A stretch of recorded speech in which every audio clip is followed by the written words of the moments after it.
nene ndo akpe maglobe nyi dodo na mi sibere ke ngbono eji kokokokoko nene be nyon towe la we ye amede pepe ma we na mi o nyon towe ni kuchi na mi adokwe ye nyon toke bani delane mi adokwe iri pa bifia jojo me aglobe nu ki agbe tonto fa eye be ngena ye nemi se jojo me agomo wa mila no vlibe amede la so afide laba nami dede popo ye ti mi so do mi adokwe jibe ni mi ano de mi na nyano no alebe si didi ya baka kando amesia mepe didi nyanu kule kwa enti ko ye mi baba do eto adi ndeke ya lolo yo akpene mi ota ni to mi no te fa ya ye wa tre plemi nene wa egbe ni ka yindi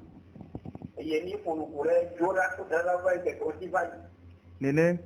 yo ya be ka pinya ikura ba ke dia ondia pokolo yire mere kale ati okure te to mandio yo mda pe kaka maglobe egbe clear mila kalo kuranti vide ela be mimati akpodina nkeke obe atonlio wa mawu pokolo yeme be etapo nyanu egbe alebe susu kelemiasi ku didi kelemiasi ewo be misi odo mi alekwe jibe ya de nde mina mu vevere sokudo nukeke o ntia ewo be no de mona mama fo tabe miawe ni sisia gbogbo metolo nutila metolo mia megbeto ni sisia fe gomedidi plepe nuwa ye agbekele miome alo agbekele anyigbanyadila agbe mavo ye wonye mima sonubu sofia dukowe gbe amerike ngba titekpo le kado jinu kele mia fia no gbebe amerike ngba titekpo ni bai pobe enu ya nyi gbogbo mebe nu po a ya be zro 2000 enu ya awo nu kekere pepe kudebe nuye gafopo de pepe kudebe nuye dinu de pepe kudebe nuye amegbito de pepe kudebe eve joy beni miabe double miabe ame evelia alo miabe amenyenye akpa velia ela beto de pepe me ne mi lese jojo mebe no fiafiare amedem dati te dave wo noviato dati te lave wo eto enti mi so do mi ar kwedibe nyano de nu me le do donu voa me ma titi ko be enu ya mi so pa mi wele ke awo mle togbo mama o be honu kaka baba na nyile mi o to mi be honu egbe o voilà e ya la webe tafla che amesia me la no sende pepe fifi pela bo be ya we ela be e ka le podo pele nono me wa me voa mbaba webe nono me komo le podo ko le la webe ne ove sonu ke soku nono me po a ove we po a la pom dodo ne ape agbewo eni ya la webe jora bioa ne onve nyiwa be jora me alo be nkekebe ko onve nyiwa be jogbese be ko onve nyiwa be jojo me be nunya ozonde diwa ela no defuna wa legbegbe sefia ela te vanjiro ela be ola fionde sokudo amade tvc be amaya ne ndele wo no la maya poa ola po dide jele hihe ome voilà de kana ngblew voa ewo kenyi jora bi alo wo kenyi brada kura yora fira kosira memeda viade o ma tete kole do ko sinu o ma tete kole nu nya o nu pabe amaya ejuro alo fia nu sweti pola yi wo pabe la dida o yao mle jojo me anu nini o nkekere pepe keji o di amegbeto le ya no keke akude ba maye donc les ele de gran compatibilité avec na ama nende dodo ale yi wa kafa ele si bebe adene o le amegbeto sia adene wa mate no jukudo adeo voilà edene o la gbeto si mate do hakudo edeo nene titime be konli nkeke o azangbo gapofo le yin won donc ne mimnya josofe kemiso jojo me kemi nyowa bi la no ni pepe po ni mi se ya se mi la we níbi pọ́ yàrá mi yà wọ̀ nẹ̀ àlọ́ mi yà fi ọ̀hún sí ti pọ̀ à ní ẹ̀jẹ̀ mi yà tètè pọ̀ à bí dábì wẹ̀ ẹ̀ làbẹ́ mi lè yàn híyàn mi ẹnu wọn bẹ́ẹ̀ àmì wọn wọ̀ à ẹni dídà sí wọn ẹnu wọn bẹ́ẹ̀ àmì wọn fi ẹ̀pọ̀ àmì tó wù ẹ̀ à ẹnu kò lè di yànyàn wa ó pọ̀ ẹ̀ ó gbà pọ̀ ẹ̀ ó gbà pọ̀ ẹ̀ ó gbà pọ̀ ẹ̀ ní díkẹ́ vua bàbá náà wò kéé òtí ọ̀hún wẹ̀ pẹ́pẹ́pẹ́ òun dẹ̀ ọ̀rọ̀ òtí ọ̀hún wẹ̀ pẹ́pẹ́pẹ́ sì gbèrè kí ó fi ọ̀hún wà nìní omsonde pe omde ne pepele me voa ozmane kukia me pepepe voa enu ko fi owo va mda be di ne we o a babare ne we ale funu ago na ka ke kulo eto ku ya regina zondo beteye amiado le va la tikia de la amiado bon que pere le tumo ne le peñale amageno va le patikia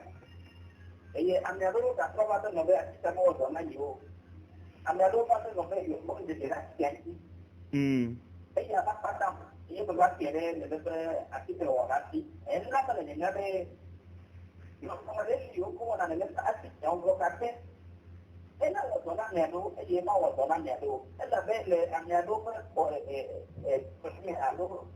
que lo que ya está compartir con el de la tiaki ajá eye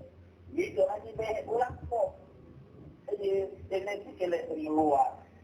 mereka tu bewa wana kami ati kana te wato ni alum tu wana wate wato ni ndo o ma lete ko ama be lo ku akota kanya nda pe enu ya la webe amerima titepo be enu ya joy alo ye sebo wona pa ba be webe e da pom dodo de leme a mlele ni o agbeyare mni tobola alo chance yebe nyi voilà dodo ple esse eye ni chiche ya ikeme miele ya gapopo ke la va de vila tite la niba ne gapopo aswa de vila tite gapopo ke la va de vila diadu adu totoa ne game agbe supa de vila toadua bikwera donc todo to ko le se jogbese nu fiala alo jojo me nu fiatia sokuro amegbetope eduki be se jeje ntia de nya le todo enya onti nya no ku me kitokito kengbe nya nya be enu yala ejenami awunu ya njenami o amene le todi le se ngakem le gloire ndakpe mekaye onyium gba enyaya mi biona miano no ni be miano mi jagole miano village allo enya hehere be ado mi pakura me de domea ame agbara be mekaye onyima sari mekaye onyiu allo nu kaye onyiu akpebe akpebe ame ode tota kwa te be se o sa mekaye onyima ebe o mi ne pepe o bipe a fifia ewo kele do to ade me kai onyu mingba tite po a nya tite nya ya maya gbo be rare amaya ne o zen po la di na yo no gbe le po adikele yon ti adie la kole yon ti a unle ne ne o jojo mi kudo ne pepe nu kekiowa amagbele o si vovovovo jura be pele jura ba male jura be gbogbole jura be kole jura be enu wuli do le keye ne ova le ikunu me wo le ba no nya be ah jura gbe ya gapopo nyu to keke no na jura me ya enye ya gapopo bada ke no na jura me ya enye ya nene ko be le keke o pata me won aviva fa le jura me dijo popo le jura me dagbe le jura me gbesi le jura me fi fi akpaka o di sejeje o no nya o gome sese o to kengbaye no tete po se ne pepe ben ko kuri jojo me belu kwa o la tete be ya wo zire ko enyala wo pepepe kafra mi onto mi gbona nya debe ne adowa metua kafra lo onya vasi contract de o me mi gbona nya wa lebe anaso yi na aigobe to de do ameto tanu si anu yoduna sadi gbogbo to kenya senalo npopo ni be ego yi me yo gbona nya wa le senalo voa dakeme bedaba dunuwa ela tutu ntoke amrepeto na yata be dunuwo ipe a sari mi na gobe o na do wa me toare nusi anu yodu na ma va dakeme nuwa bi la nusi le jira no du ya mi la wure da me pe ma nya be yo mi le bio donc egbe mi a se do susu me be amegbetoa eye kpoyi tana kikie a kafra ne wo omni nde pepe le doko mo ti go pebe agbeto omni ne pepe o a kafra do hia de ko nto ba drop onu fifi o meduwa e won e la be mi se na nyati won gbona be ti o amegbeto omni ne pepe o la wa amegbeto ke pe la gba va te pele fifi a o la bare mo re pepe amegbeto ke pe la degbe fifi po a enu ke fifi apata mo no wa e po me si amelawo aha funu me mi ba nya na be agbeto anu elo allo funu me ne o nto mi nya be ni nu le kike ya me le tado dinde le bode nu wa funu mo la so do ko wa jare e bode nu le be yem ni ne pepe o ile pe a ago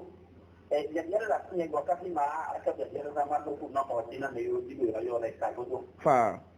ne amere ti ya abu kudo ko ko no le ka ko duwa ya ti mali de 90 83 11 84 90 83 11 80 bate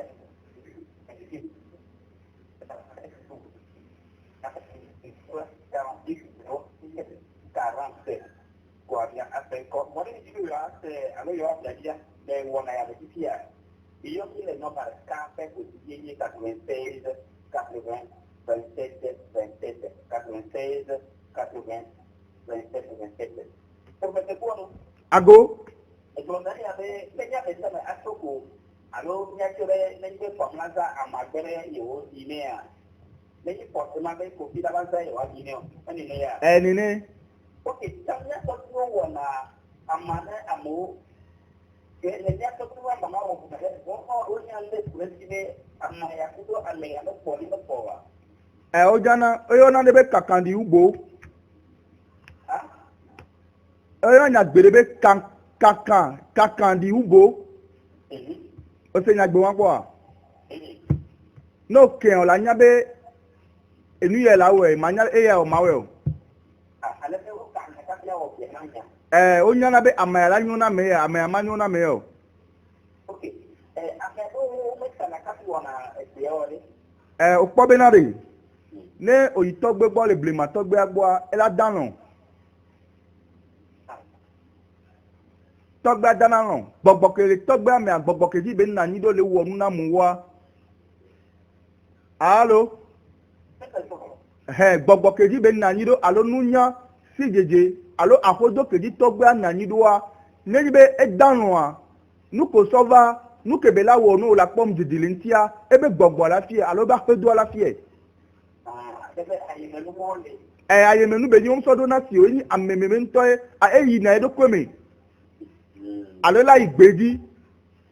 allo la izanu tu ye la nyamba maya enyo ya so do no fi ama o de ne fie ne allo gbogbo kele tajini ya e ba de ne fie ne be ne so maya kwa maya ba wo nu ya de kenu alebe omu wona ye be dano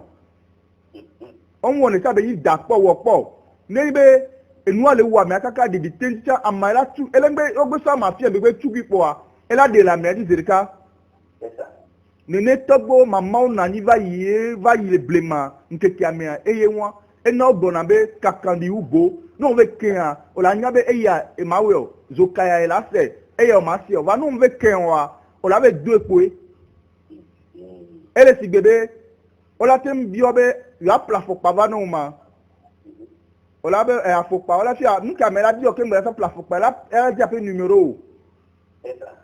va nem be di ape numéro bebe plafo pa va na ela te va suo nene ke ma te va suo chafon vivia nene ke ela te suo la lolo ela te suo la mion va nem be oyo ape numéro ko dona ne da ye plepe kwa de play exactly va pa ma gbado kukine afopa ka me aplevo donc na me ba no précis nu ke be la wonu ba dia odola nya jojo me ke la si wa nu ke be tadi ozon le alo de ko le va ke ngbe la te wo be nu amero le wo jojo me anu je na wonu gbere o se be kaka va yo be nu ke le wa sin tocha amona no bianu iga ke ma no jewe wan to wanu o le po bibia donc a kafa no nyabe ame anu je na nu wa kuma akpobe nu kai la te wo nu gbani wo ni mda jenu ne wo ni cho ndagba jenu donc a jojo mi a di amegbe tori pepe na nyi do ye be wo na nu be di na ni bibia ne ke jojo mi a di mi gbambe enu kai ne ba ve me be jura vida ba be ye ba gede nde mi ade alors que di be da be wo ele o jojo mi be mo ka di be la zon tutu o mu ni be amede la ba fi pa be ne o le di be do pe o ne yo ne o le di ba si gba o ne yinkoa ve di nuya amon ke ke mi ko de kale wa si o mi gbere ka lo mi do de ka o ke ko wono amede da be du ama fifia ele no yinu godo kaka poto vile la debe dokavio va ama me amedo la no mulo voa o ma jeti le ma ze kaka wa yingo do tete chon amesia me kudebe jojo me be amae ekela ipo domina o ekela ba yin tigbe na o ekede ba ko ape ora o mi gbogbo ke tro da gbetoare kekeli ke tro da gbetoare viviti ba de ke tro da gbetoare amakaye la ifunu alo atikaye no tozo lo so liti ba ifunu ba tutu gbogbo me be edi won le nti o o ma na ipo be ya mesia me la tenwe o jogbese be nuwa jojo me be nu be ni va no miowa kafa ele si bebe egbea kluya no ya video wa enu de kan kume pola no ne mia keke alo la tin so gbogbo de kakwa so dalo me ne mia keke ela be se ba so ko be gbogbo me be nu le wo mi donc amela ko be ni ale si va nu ke la siwa ko o fe wo be jedi na wa lo be du fo fa fa ne we a ndabe le fa fa na me wo ko be ndabe jamu be gbogbo kele be tadi gbogbo ke be zokudova ndabe jeji o enu anti na bitom de siero que tu bon be tobe be va so e monde ke im le jogbese be mo me wa e dafu le ba gbe mi wa tembo la ba no nyame gbogbo kawe le tadi na yo foju kawe zokudo yo le eve ogwa oyo na be foju le subo bubu me ya oyo na mo be gbogbo alo mawu dola tembo la ba dota ne be nu me ya ele be na nyawo nto me ko nyawo trika me vi oni o est-ce que fiation minia ameuto minia ajodalo minia nkekeare patapaba mo ni na nkeke won ame kafa olatin so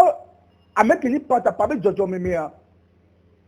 elu ke mi towa ele no patapade kakakabo e ka mi ele patapade ma eni am to yo re va ka kya ke bebe ito e be ni kwa ela ga la ho vanebe eme jo patapatori ke dum se wi pekudu ya ola no we kaka ke mo amerika du no viadi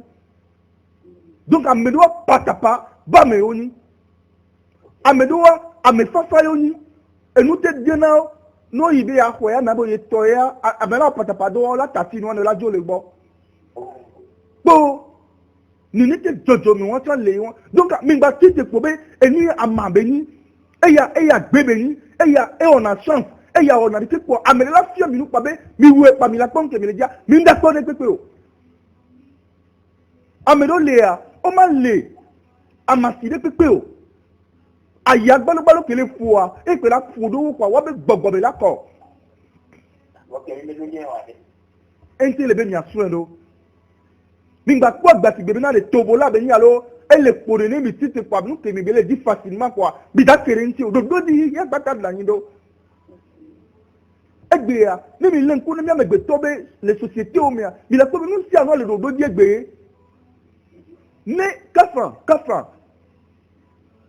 ola o ma de kafifia omda huntru le kanu kwa no gbe huntru ho ame kwa ola ho mo keke ko le dia no le funu ame eya yo na le fi ola we nu ola to don do da apa ya be no jo le fi wa eya yira yi procedure de ola so kakala la arriver ko le dia yi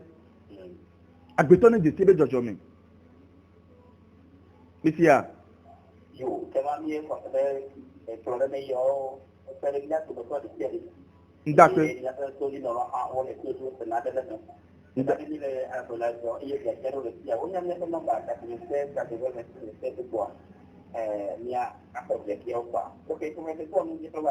ndakwe fifia kura ban le egbe anua mi sebe joda brada kuda yaoda sida memeda kosida da wọn de mekawe be enudu anyi be ni o si be nu keke o le gbe ko ba yue mi ade nudu anyi ke be ni o fifia ne auteur c'est le français o be gbe mi a o la gbana po terminaison ne mi di e de ba ni di manche wa allo Monday, Tuesday, Friday, Saturday, Wednesday, Saturday, day. Nous caille de nous. Et de quoi tu as nous de que combinaison en composition de nous les mois.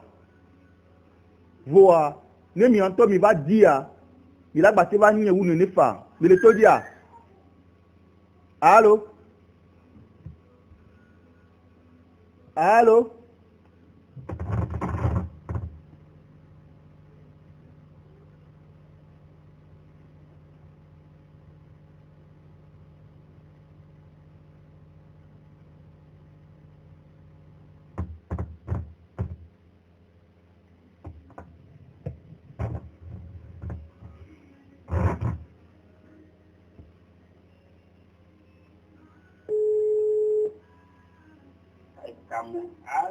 Oui, allô? Dogwe. Ah, nyana balelen silo. Ndwakpe. Kwa. Nengi be niba yo mtekede be kuda. Le kuda le gbogbo kaye zokudo kudo. Nke je kuda na nido. Si jeje kaji yo. To bobe mi ma gbon ekeke ogake ya. Mi a to asi de o kiye egbe ya elate nya sese na mesia me kulebe ameko nu nya fe joso fe adam delao agunu na sagesse de pepe alo connaissance de pepe ya olate to asi planète ko alo yona be kura bioji kura wa nunya sibe mbaso nu kela ni nunya alo aye fufulu be nepepe so blewo nu gakewo nya kuda pe gbogbo kere nyi be aheme alo be nyi be nusiare ele ni nunya sigiji pe gomesese sadi kiki akpata be nunya joso ne be kpɔnli nɔ me keye ngbaso ayere kpekpe va flu ne be azangbe ke o di o be kura vi wa mi ma tem flu o le nunya ba kpaji alo le sidede ba kpaji o ba nembe ma ya kasem vide fifi be egbe mi le kpɔm ya be sisia veve tɔ miɔ le mia be denigbali alo mi gblɔ be Togo be ne ɖeviwo le yi sukulu le kɔsira me keke ya le coura mais on a un kékeré de vieux bé et yo mak plan nous so gbo le dio be wa be di do me no be di do me ah wa ba ten plan nous o pon da ela be coura gbe ah dina be de vieux wa plan nous kaka susu mi ba hozo na o yo gbona bo lo demi journée voilà dodo de be ni so kaka gomme didire nous ah bon nunya si jeje be joso fe be ni wowe ni ameko oduna loto facile wowe ni ameko ni adidula wowe ni ameko we agbea ebe nunya si jeje lo ti nu ko la ti wo ba ni nu ba de fina o le mo vovo dia nunya wa poli no e dine ne ba me o enabe ne onyame odila penya kudo dekebe jijojo me ba me yo wa ki won onyame de ohunaye na wa lo osuron so wantie ni ne pa no so de bi o ne ibe nene ba me won on to deje si wo do kio lo wa amre kuma fry na o voilà ela be nu ke ni nunya si deje gomme sisi ya wo we ni jiji won pe aloze tovo ne mi ava no pobe tovo ne mi ava yi amede be di hose ba padile de konume alo mi ava yi ba padile juda towo be nu do ani alo Kristo be nu do ani ba padia mi no tero apaya jibe wowo ni nunya fe josofe pe ponli voilà OK wowo ni sidete gomesese ko la tem gobe mathématique alonu ko la gbete yobe science a wowo ni sisi abe agunwa le nabe abele le todio mi po apaya ni npo yido nde ola yobe ele ni kafran fesenele de ko numero alo ele ni apaya le subo ya de kenu josope ni le won kengbe josope ade ke aloze ke won to ba zero be asawo ebe enu le di hose nu lo alo jojo me anu lo alo hose anu duwa eye va zu amegbe tonto be nyazon vuwa ga tiera ni anya be ameko be dikura gbe ya ame sari oba mele très vive ni mnyari ke matem ga 3 egbe ala be nyagbo be amiale sari sirga me kela no eno na jajajale alo me jajaja chon ame no très vive le do kweme kwa ameke nyu na kaba le do kweme ke nto sibe o ma se fra ni kwa voilà jojo me won eyi ni ne be jojo me se dia me le pobe le kunni le pepe nuwa e ma na de atanu egba ma na de atagbegbe ni apata mi yen be egbe akule ya kafran lo yuen ku gbegble ya azipele kajo na nido ene amele nyen ni ya nya mo li ba te blo amegbe tom pom se la gble atati gbegble la le yuen la fi o ya la ba o omdate gbe chambe ya la me veo omdate lo chambe ila la me veo vena be gan ho do na lo be fike nyuan le a funa ke gbegble cha le won fike bara le a funa ke nyuan cha le fike nyuan la funa ke gbegble cha le won voilà donc sagesse avec gomme de fie won ameke la te won nyuan ami won ke la gba te o gbegble mi le plom do le si je alo me de ni do video que on soit le flyer na me do yo me vivia ameke la te won nyuan àmì wọn lágbà tí òun gbégbélé ilé sèmi à káfà àti kékeré láti ná òun làmì sé gbò lánù àti kí wọn pẹpẹpẹ ya ẹlẹgbàtẹgbà tọ ẹlẹgbàtẹgbà dó dọké yẹn zọn bẹ gbà ní ẹlẹ fún wọn ẹsẹgbẹ ẹlẹtẹ ẹhọ yẹn kẹlẹgbà dó dọ síbi ní magbọrọ bẹ yẹ ké ẹhọ nlẹfẹ ní agbèrè fà gẹngbẹ alẹ òfin gbẹkẹ ní ìgbèrè fún wa. c'est que barale afuna ke nyua le won e de mbela de dana de be ya e jole de gbo o me za ko zona e no tia me la tengro e gbe la ba tengro awo so justement ne me kira ba tengro e le funa ba tengro awo telefonu amela sendia les deux marchent ensemble donc le ndeke pemia enu ya ele voa ameku kafran o dio oni kura vi wade no nya igbe la firi pepe ke o le abe yobe nunya ye tunaju yobe nunya si je ye tuna fome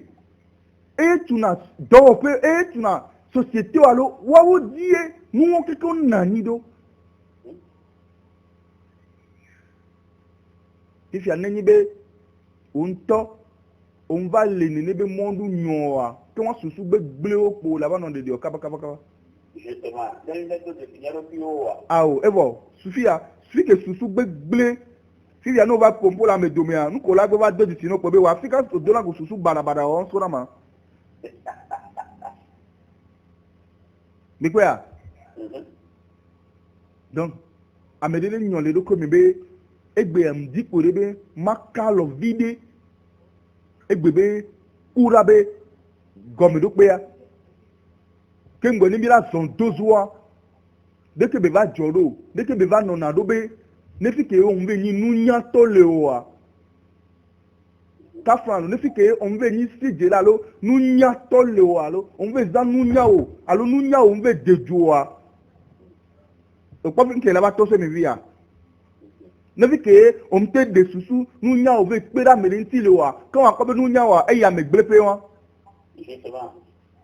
ne fi ke o ve za nunya le yem te ve zande pepe do le amere ba gbe nti le wa kan wa susu ke la te wa va ta mi na ebe kan wa ya do gbla me an to ba gbe bo hun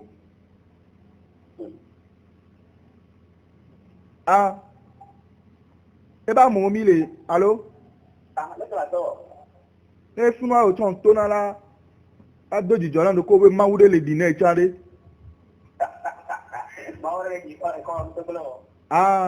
o sa e ke mi na de vi mi o gbona bo be ni amo kafra o gbona bo be ni fiafile finu to chan ma wo be dona gbera na kin gbo jona pe susu be ya yi ni agbo e be yi na cha gbo na ani gbe kegbe asiri ejeji po e gbona me o ye nyan ke don doyo donc amesia mi ni nyon le be jojo mi nu be kura nunya pe agurie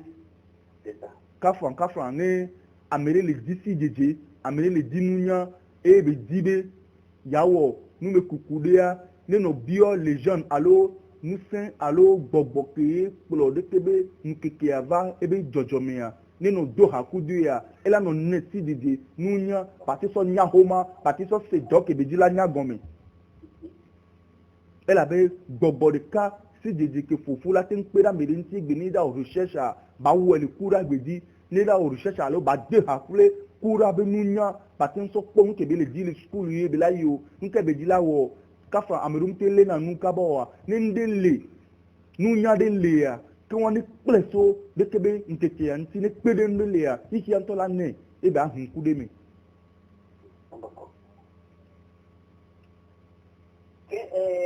ni que os daí foi corretely allo escale allo formi deli e di waso ne ni go do di ne ya kema la da kane ko do ko le so ko ke me o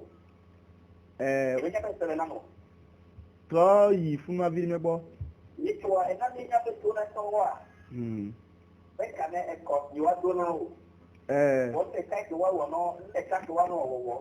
eye kíkà fà adúlọ̀ bí ẹyin bẹ wá wọ̀ nínú náà àlọ́ wá tẹ̀ àmì ẹ̀ tóbi. nini amekekpo voilà le kura bak padita voilà mi pare sise ke mi le po ya re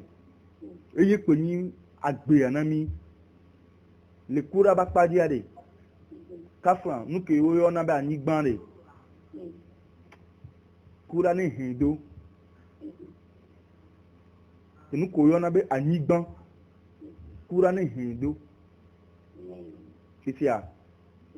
nunyo keke agbebe josope anigbare ono hendo no ga ni ga do mi ne se no nyu mi kwa egbe ayero egbe aye don hia tibere ke mi gbonu kokoko ni be no mto de mi na mero wa mda nya nke odila gbloyo voilà no to wa ni ba awo opo mi ma zan subo le funu sigbe no so belelele na nuke o anigba fifi a kafra nyim ko se be ya mede le toji lati bi on se be Kenya anigba mo re avec ça nyama ya to kare dia ouais et que tu ko mala kafra nyato nyano lati ngble na bi be nkekele le anigba trona yo pone nyim nyabe de vi be to le nyawa po nkekere petit à anigba trona ok oui ni nyabe de vi be to so le nyawa po sisi o lati no te gogo amesisi wa mesisi ko ngba le dafo po lo o so jonu le klo alo mesisi ko ngba le dawo ono na kota gbalowa lati ndeminu be anigba etrona no hin anigba won ke trona fifi a mi ni ka mesisi lo chon o ba nanu nya le kura gbebe elebe agbeto alebe nyanya anigba be to anigba be fo na mpo yemi nya bo se na po ba anigba to le si o ya nzu amesisi o be nunya e o fo na mpo na anigba se na ase nu gbagbe be ni va veve to kura biwa no jagbagba ni wa nya nkele ni mercure won ko ogbon na be planet mercure la wa le anigba wa hen anigba ni be kafra mi gbogbo wa hen anigba c'est parce que be ameta be se gomme de bu va be wa so belele ne wa so belele ni alo bubu kone sigbere kafra mi pona be amedo embrasser na anigba amedo ko o dutu na hihia ni o do afiti alo do jure anigba ni pepe dia o embrasser na termera ke ni décider na de kebe kura vio dikwa la be eya la zenu nya de be amesia me la tem so si jiji la nya be anigba ya keji ele zon la enu gbagbe be ni wube ni mi aba yido ekele ba ni amedebe subo di tututu wa ma ba yida amede toji wa en général la tin sebe anigba ya ke ni be tele mi okeke la lomi mi okeke di bi na notero wa veve to amepo nto ba heme ya no hen na me nto se gomme bi ave hen le de konu alo subo de ba pazia la ela tem nyabe ko ambelele le la te wela pawa dina ibe ndeke le doa bise gomea donc ni so belele na nigba mi ahin anigba le pe dodo 8 anu ba nu gerele mercure alo kura gbemi ke mi daba yezi le kosira ke mi la jame voir sigere ke mi so na introduction ni egbe ya eye nabe le na jua ni nyabe anigba ameko ni ni ba mo no hen voilà c'est bien d'accord kafran o mega ho dona lo de be amento dina viga ke gba so dona fi ogba yo na be togbi eyan wa nya gambe ni be amegbe tonto wo na nga ke gba subo ne amegbe tonto la dona nko na nu gba dona bubu nti bisemia won to la yo nu ya be nu be nyinu effectivement na mede kafa ya mpo be nu ke o le yo be nyinu na ye wa wo awo ke we alo ke le we la wo awo le la no po be enu be nyina ye donc ne nu nya preside de gomme c'est la merecia elle a ten se nu ke ndi ma gon le apon wa ni veverebe kafa o gbona mi be ma wo mi no selo o ma wo di fo pe anigba fi obe ke ma wo nu si anu wa obe amegbeto e ba don kona enu oui ameke ntɔwɔ nua ŋdo ŋkɔ ni o lo vɔ ameke owɔ nua da ɖe be va kpɔa eya va nɔ ŋkɔ nu kafa meka nyi amegbetɔ eye ne ma wɔ nua ma yɛlɛ va do ŋkɔ ni o ndakpe fifi ameka nyi amegbetɔ obe mawu ke wɔ dziƒo kple anyigba le gbɔgblɔ ɖewo nu ne ma te sɔ de nu ke nyi amegbetɔ ke le be ba nya be dzɔdzɔme abe nya ye le dzi be ma gblɔ lo obe mawu ke wɔ dziƒo kple anyigba nusẽ le si si be ke mi va se be wɔ dziƒoa mi gba va se be wɔ anyigba va mi se be ŋgbava wɔ ye ŋutɔ ɖokui ze mi kpɔ vɔ be va to nyɔnu me va gbea me meka ye le nyi nyɔnu meka ye le nyi amegbetɔ die mawu ke wɔ dziƒo kple anyigba le gbɔgblɔ ɖo nua alo ame ɖewo yɔ be ame dɔdɔ ame ɖewo be mawu be vi ame ɖewo be mawu ya meka nye amegbetɔ ye mawu la to dzi la va anyigba dzi o mi se ne gɔmea o le kpa agbetɔa. D'accord fifia o be mi gba se bo be e va vɛ me be Lucifer alo vɔdiriba alo Satana va te Yesu kpɔ ke ye ŋute du edzi o dodokpɔ ko be wɔ ni ya ne ke Yesu ate se be gbe be zɔ dze mi la kpɔ be e la ku zi ɖeka va Satana ŋute di to mɔ dzi be wi o fifia o va na mi nya be amegbetɔ e ba lɔ mi Yesu va kpɔ ekua le Mawua va kpɔ ku le Mawua e va wu Mawua amegbetɔ va wi zɔn fifia o be le nyagbeɖo no be Yakob dakɔn ku Mawu ewɔ ete kame ku Mawu va yi le nyagbeɖo no be Mose a be esɔ atikplɔ do ne agakpea be Mawu be esi te ɖe agakpea dzi Mose fo ye ose nyati ko zan sɔ agbetɔ ku mu ko yɔ ozan na mi be Mawua o kpɔ kaɖi de nu ke va dzɔ le agbetɔ ku Mawu domea be agbetɔ wu Mawua ke meka ye nyi amegbetɔ na amegbetɔ mu dzesi ame ke be nyi oa kafra ame ɖeke ma ke va wɔ tsã ya si be ke mi gblɔ nene o na amegbetɔ mu dzesi ne mi dzesi ame ke mi nyi oa kafra tse lo.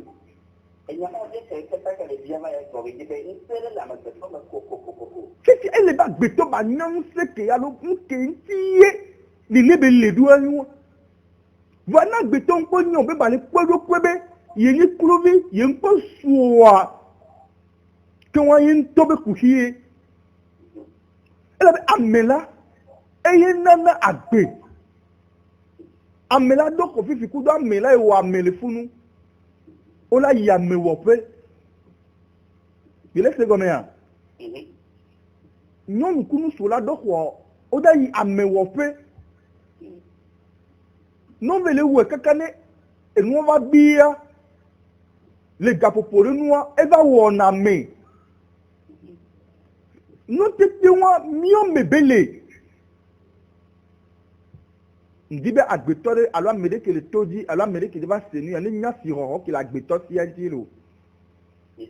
de ba nya dzɔdzɔme ke be nyi ɖa kemgbe ba ta si ɖokui be yem su alo ne le dzi nu ya yem te le kpɔ yɔ fifia o be Mawu gblɔ be amegbetɔ ba nyi agbo ɖe kisia kpata dzi yele se ŋu ɖe gɔmea fifia enyati ke wo ŋutɔ si sɔ ku ɖe amegbetɔ fifia ŋfɔ ne kpekpe le me wa.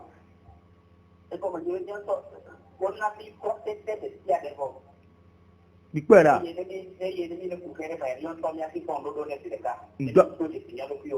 Fifia ye ŋutɔ gbɔna be agbetɔ ŋutɔ nyi ŋdodo ne ɖokui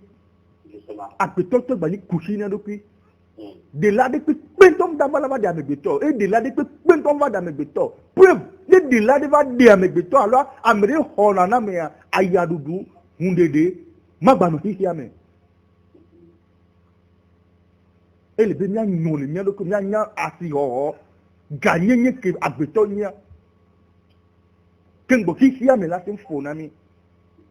va eŋua manɔe mea ke wa miɔ ŋutɔ mi lɔ nous que me les bénis ni so ni ko degbe a yan to we ron be ba no mi na mi ni amede pe ndaba we na o enya egbe ni le togbo be ngoli me be ogbo na ba me ya eve do ati be enya beni le pone de me be agbetua gbogbo ke la gbeto me e so ku gbogbo de kele e tome e pere le tome enyi ameya ni ele jibe ya nya pe won be de do hakudo ele tome be pe ave me e tome agbeto ni jesi me jojomi effectivement min gbanu hikia me pone ni be e daba nyuna yo le khosimtio ne la nyua miawo gbobe daso ne la gbagble miawo gbobe daso enu andi khoside pe le globe enu ke yo so na miam lumse le mia pe ngbe dome lawo nde pe wo mia nto mia de mo le mia do kwente mia khwese o c'est bon bro ekiobe ni bi gbale tuno tu kaka enya potia mia gbobe le kengo e vojua la di na wa kengbe mawa la di na wa kengbe moselem la di na wa kengbe inu ke o le subo alo le dibe ba di na ya wo nto e la de mo e be la di no lo yo professeur Polo nyawo jo dinali wa ke yi ati ke tole nyanti wa na to koro nyare la tiwa akere nyanto mo tole tiage ye le cortina mara la dio mawa nyakai ndape ma poto na jukwabe ne atole wumi ne sikole timia nkebe atole wumi ne mi duya mi dena azonko